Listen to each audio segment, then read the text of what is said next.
Sydney has just enacted its biggest planning change in decades, might even be in a century. The transport-oriented development plan is now in place in many suburbs across Sydney and will continue to be a big feature of our planning system for decades ahead. It is a huge change with 170,000 new dwellings coming to our capital city across key transport infrastructure locations over the next 2 decades. To put that into context, that is the size of all Canberrans being put in around key locations in Sydney. 37 train stations all across New South Wales specifically, but all around Sydney, we're going to see a lot more apartment buildings, and the nature of our city is going to change from this one policy change. It is absolutely massive. They've been thinking, planning, toing and froing about doing something like this for over a decade, and within 3 months, the state government has signed, sealed, and delivered. The housing affordability issues of today will unlikely be a major issue in 4 or 5 years' time when these dwellings finally come online. Kurt, how are you? Yeah, excited to talk through this one. Your little summary of this to me, just in passing, was that as far as like changing development regulations and zoning regulations for transport, you reckon it's like the biggest change since the Sydney like got the car and we moved from horse and carts to like roads like 100 years ago. So I thought that was a good contextual description for just how big these changes are. It's so enormous. You know, when we think of politics and we think of government, we think of reluctance for change. That's been a little bit of a theme in recent policy sort of metrics. And whenever you talk about development sort of stuff and you have councils, like individual locations, you have so much voice about it, so much disruption, protests, etc. This government has just gone and rezoned with one policy so many train stations that they'd been trying to rezone for years beforehand with, individual plans here and there. They just went, nah, stuff all of that. Let's draw a circle around this train station. Everything apartments. Let's go. That's what they've done. Yeah. And this is the craziest thing. As of today, the 1st of May, we're in May now, a bunch of these train stations can now accept planning permits to go and allow for 6 to 8 level apartments where there's currently only one house. Crazy. Yeah, and typically, like you say, nothing normally happens with this. The normal process is someone is like, cool, we need to fit more dwellings in, for the growth of the population. And everyone's like, yeah, that sounds like a good idea. And then you go around to each of the councils and they're like, that does sound like a good idea, but not here, not here, not here. And then someone finds a land release, 80 kilometers from the CBD and is like, there you go, there's a couple of thousand dwellings. Like, that's probably as good as we can do for now. Let's like revisit in 5 years. Yeah. Look, for those that know me personally, they know that I lived in Torella growing up over the last few years. Torella is one of these train stations that has been Todd impacted and selected as one of the train stations that are going to change. Don't live there anymore, but that was a location where they had planned rezoning in 2016, 2017. They had framed it as, we want to rezone this place. When they said it out loud and put a public announcement about it, man, Rockdale Council was storming with people being like, I refuse this. This is horrible. I don't want this. Stuff this. And it was loud. I went there. I'm like, I kind of support this. This would be good for me. But I went there and it was just like shocking how many people were just there, absolutely outraged, hatred. Like, they were like, do not do this. Now, this time around, the state has taken these planning powers away from councils and said, you know what, you guys have sucked at this. You really have. We're in the middle of a housing affordability crisis. The number one reason why, and we don't want to say it out loud everywhere, but the number one reason why is because councils continue to fail to deliver the housing supply that we need. They say we're doing a lot, but realistically, house prices are at this level because we don't have enough homes in this city. And now the state is coming out being like, stuff it. I'm taking away all of these powers. I'm doing no consultation. I don't want to listen to you. Just pretty much shut up and listen to me. This is happening.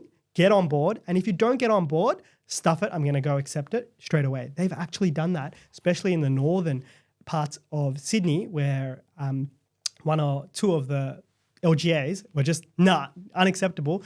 They have gone of all the LGAs that they put in, the 4 up north have all just started on April. Because the council was like, no, I don't want this. They've literally gone to the councils and said, stuff you. We're doing it anyway. It's a power move. It It's is, so strong. So that's a bit of the drama, I guess, behind it to unpack it. But let's run people through this, I guess, from a bit more of a strategic perspective to go, all right, these changes have happened. I guess we can talk through what areas and what stations are impacted. Yes. But then I think it would be really useful for people to have a think through a bit of a feasibility and go, all right, what areas are actually and what types of assets are actually going to get the biggest benefit out of this? Because even if the changes might apply, say, equally across particular areas, it doesn't necessarily mean that when you do the feasibility that everything is going to come out the same, if that makes sense. For sure.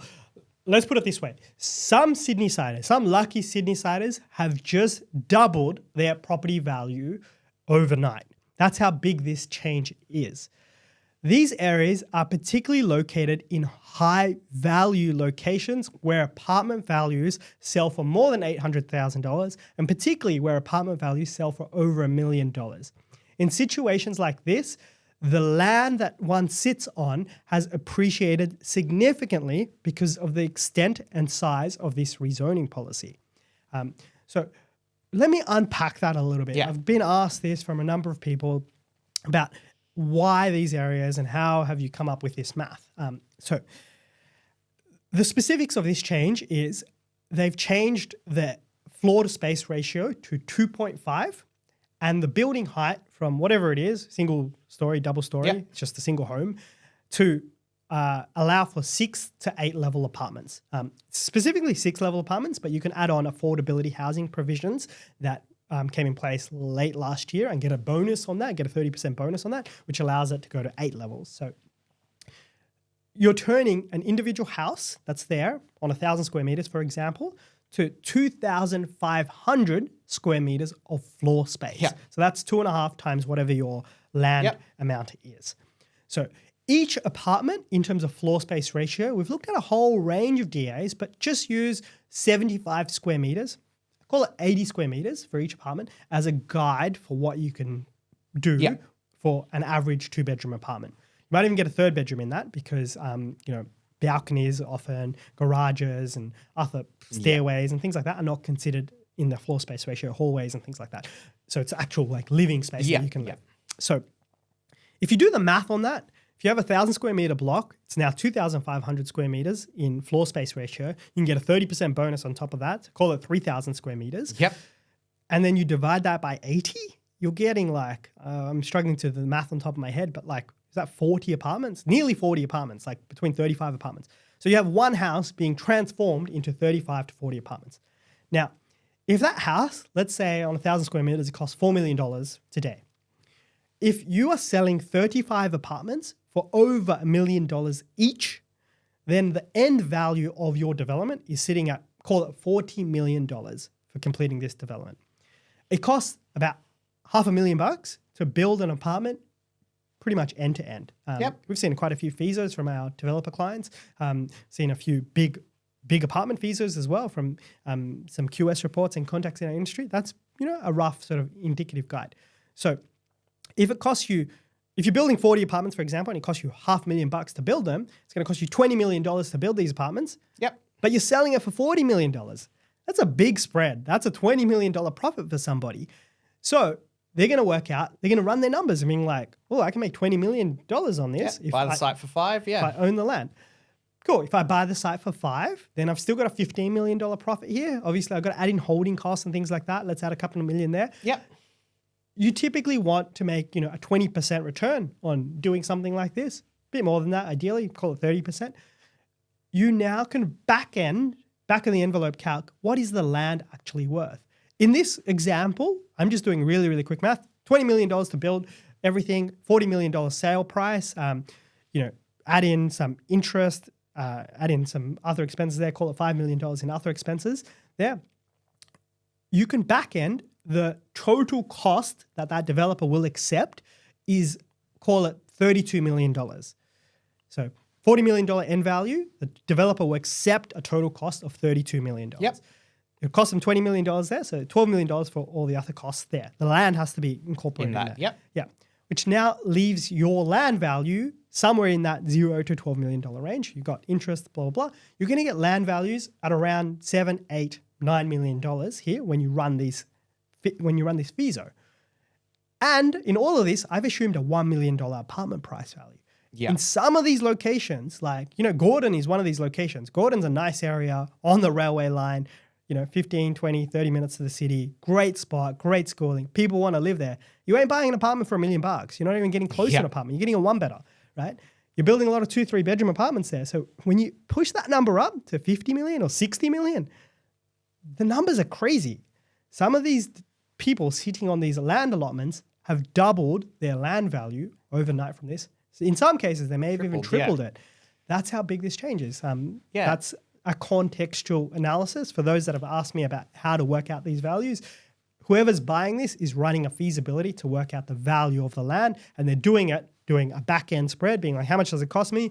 What amount do I have left over for the land? That is my offer for the land. That's how they work it out. Yeah, and I think unpicking the key drivers, I guess, in that calculation, like hearing you run through that, it's really the gap between effectively the gap between the build price and the apartment value at the end. Because for these sites, you can just kind of assume apartments are the way that they're going to be like developed. Like people aren't doing duplexes and like it's going to be apartments.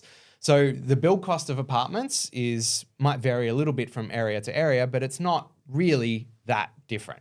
So $500,000. Yeah, you're going to have your $500,000 essentially regardless of which area you do this project. Exactly. So the big difference is if you go through each of these areas, the sale prices of apartments in these areas can be very, very different. Like you say, if you're doing Gordon, if you're doing somewhere in like the inner east or, the cost of an apartment, if you're selling it or buying it can be, very, very different to other areas of Sydney. And where you're getting that big spread, the cost of building the apartment is relatively similar regardless of where you're doing it. But the sale price is markedly different. That's where you're going to see, okay, in terms of land values, these are the areas that are going to get the biggest uplift. Exactly. Yeah. So the spread between the price of an apartment and the cost it builds to an apartment is where the biggest value drivers are going to be from this particular change. And that's why the more expensive premium areas are going to do really well because apartments cost more there. They're also going to change dramatically. My wife and I went for a drive out to one of these areas, across all of these stations actually, because they're all right next to each other, the 4 train stations. We went for a drive around, just took a look at these areas. They're beautiful, leafy places where people live, a lot of heritage homes there. A lot of the councils have just nominated the entire area as heritage conservation. And I think, Todd, so this particular policy change, I think they allow heritage items to remain, but heritage conservation areas will not be included. So if you've circled the entire area as heritage conservation, Todd overrides that. Yeah. I'm not too sure about how that bit works. There's obviously mechanical factors to consider that are unclear at this point. Council still need to approve these DAs. It's going to take a lot of time for all of this to be built in. But the step 1 in allowing more dwellings has been ticked off by the state. Yeah. Yeah, it's like you say, it's going to not something that's going to happen instantly, but over maybe a 10-year window, like the face of a lot of these suburbs and the feel of a lot of these suburbs is going to change dramatically, which is obviously a lot of people are upset about that live there, but that is actually the intended outcome of these changes. 100%, that is what they're shooting for, because they're like, unless something changes this dramatically, the new supply of housing is not going to come online, and the rental housing affordability, both on prices and rents, is not going to resolve itself. Yeah. I agree with that. Yeah. I question the design. Is this the best way? I don't really know.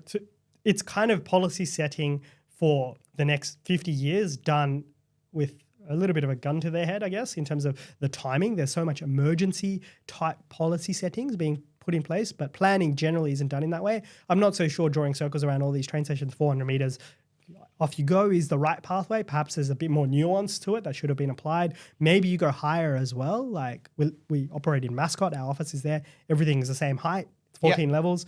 I don't like that so much. I kind of like Green Square a lot more, where you have 25 levels and then like it looks cool when it's like up, down, blah, blah, like versus they're all the same. that's personal preference, but planners and town planners will have much better insights on that than us. But the uniformity of this policy is a little bit, like you want all of these areas to look exactly the same, apartments to go through all of them, and the same exact height policy, etc., across everywhere. So that bit's a little bit interesting where it's just not very tailored. But at the same time, they've given councils the option of, hey, you want to come up with tailored plans? You can do better, you can, but you must have the same amount of dwellings at the very least. Yeah. Which, like you say, it's a big step forward in terms of, the potential to do things is now there, whereas, previously it wasn't. And ideally, it's not done in a cookie cutter way that It is the cookie area. cutter. I know, but ideally, the actual developments when they come out aren't all looking the same and done in a way that people are like, oh, this is a bit boring. I actually don't really want to live here. They've come up with a solution for this as well. At the end of the year, they're doing this thing called pattern book designs. So it's kind of like, the way I read this is it's like a brochure of 6-level apartments. You can have this 6-level apartment or this 6-level apartment or this 6-level apartment. Pick your design. If you want to pick any of these, DA approved. They're trying to speed it up. But when you think of it, fast forward 20 years, being like, you're going to walk past all these beautiful hopefully those locations. designs, They're all going to look the same. Hopefully whoever did those designs, they paid a lot of money and they look smick and interesting because that's what people are going to be stuck with. It's a bit like Paddington, right? You go to Paddington, the terraces are all beautiful, but they're all the same type of terrace everywhere, right? That's kind of the idea. They use it as an example. Paddington, Woollahra, all these inner can work, but it can also look a bit boring as well. So it depends. But it is what it is. At least they're doing something. Kind of, yeah. We often say, in previous episodes when we've talked about, property investing, that at some point you just have to take action and kind of get the show moving. And they've done that to say the least. Yeah, definitely. This is something that we talk a little bit about, fundamentals of property investing. So forget all the recent noise about following this trend and this data metric. Forget about all of that and just go back to old school property investing techniques. So a lot of older Australians will follow these principles because it's not dominated by TikTok and Instagram yet, is buy next to a train station, buy a nice wide plot, buy a good parcel of land and hold on to it for dear life. If you've done that, you may be a giant winner from this policy setting, being like, I told you so sort of moment from those sort of investors, because that's kind of what's won out. Yeah. The scarcity premium of being next to railway is there. There's only a certain block of land available around these railway stations. And these are the Todd impacted ones, but everything is being rezoned as well across the state, because there's another set of policies that are about to come out too, which is round 2, which includes every train station and pockets around those train stations where you can allow terraces, duplexes. It's changes everywhere across the board that are going to go in. It's not just apartments going up. They're allowing more and more apartments around shopping centres as well. That's all going to kick in June, July this year, or whenever they actually action it. So this is just phase 1, adding in Canberra into Sydney somehow over the next 2 decades. And then phase 2 is, let's add in Perth. Be like, cool, let's just fit in our next 2-3 decades of population growth all in one go. Let's just allow it to happen and let the free market go and deliver it. Kind of, yeah. It's a very courageous move by government, I would say. Like you say, it's one of the biggest changes. And, you might not see developments, spades in the ground, so to speak, for, a year or 2 years or something like that. But the effects of this decision or these planning changes are going to, basically be the face and the housing of Sydney for the next, 50, 100 years. Yeah, definitely. There's some specifics as well I'll just quickly touch on. So initially in December, when they first announced this, they said a 3-to-1 FSR. That's been watered down to 2.5-to-1 FSR. That's based on consultations. All the councils were like, hey, look, we can't actually build 6-level apartments with 3-to-1 FSRs. You've got your numbers wrong there. So they've dialed it down to 2.5-to-1. They've added some affordable housing provisions. There was no minimum lot width, but now they put a 21 meter minimum lot width. So wide dwellings, corner dwellings, or amalgamated dwellings, side by side. Dwellings have done really, really well. It all goes back down to something that we've been talking about a lot. It's basic property investing strategy that I've always talked about is play property investing a little bit like Monopoly, buy side by side, buy next to the railway station, which is exactly how a Monopoly board looks. There's a railway station, there's side by side houses next to it. If you buy side by side, you can put in more dwelling density and then off you go, you put in a tower. It's literally Monopoly 101 in terms of New South Wales planning. That's kind of how they've done it, being like, hey, it's funny because I played this over the weekend with my daughter for the first time. And I was quickly telling her this and be like, this is how New South Wales state has gone through the planning process in Australia. Yeah. I reckon that's a good spot to wrap it up. Yeah, definitely. And that's it on the transport-oriented development plan. Some of the biggest changes in Sydney now kicking in across many locations. You can jump on the New South Wales Planning website to know a little bit more, or if you want to ask us about it, drop us an email or give us a phone call, and we'll be more than happy to talk to you about how these planning changes impact you.